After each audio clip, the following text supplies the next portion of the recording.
Hello, people. Welcome to Virtual World, the world of bits and bytes. Here, these bits and bytes can be used against you to rob you of your money, to defame you, and to do what not against you.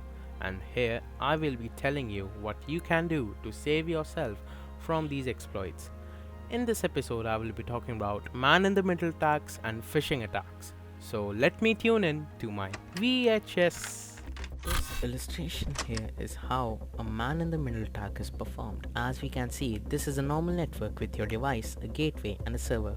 You send your information to the gateway and it reroutes it to the server.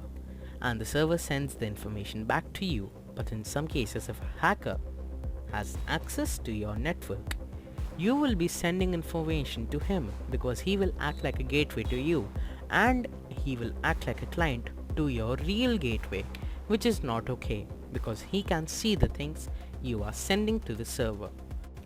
There is a simple solution to it, and that is to not connect to public networks.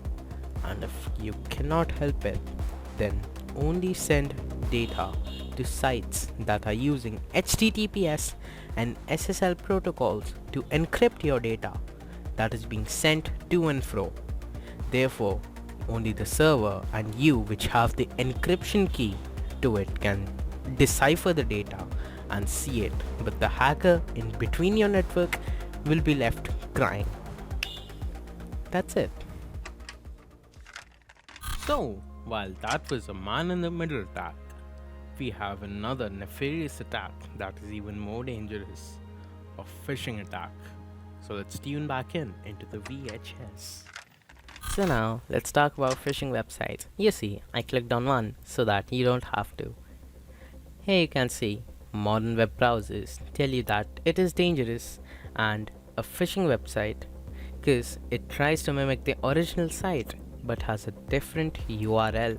You can see it says adobe storage.service azure.something.net, and you can understand that this is not legit.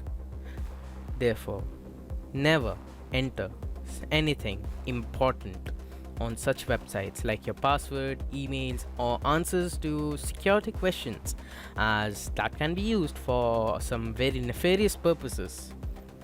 Generally, these people collect data using a program called keylogger that runs in the background. Keyloggers record your keystrokes or the keys that you press on the keyboard.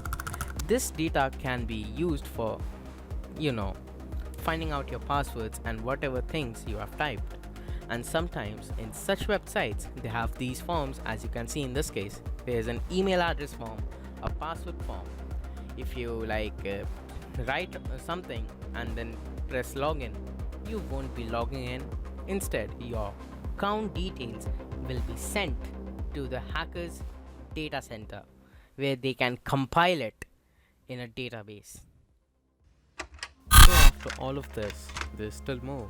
Things like social engineering or honeycomb trapping, where a person can pose as a legitimate business or a different personality and try to gain your personal information.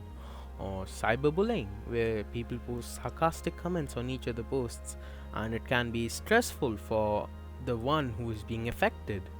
While all of this sounds scary, you just need to be vigilant against such things and scams, and you can be safe. Signing off.